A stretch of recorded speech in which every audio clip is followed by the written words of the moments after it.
In this video, I'm going to show you how to set up call forwarding on your iPhone. That is quite simple and easy, so let's begin. And first, open up your settings and there scroll down until you find phone and there hit on call forwarding.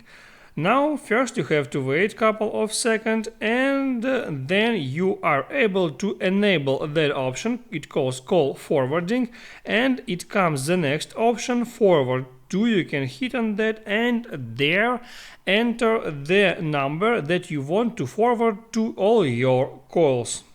And then you can go back and now you see that that number was set for call forwarding. So now all incoming calls on my number will be forwarded to that number. If this video helped you out, don't forget to like and subscribe.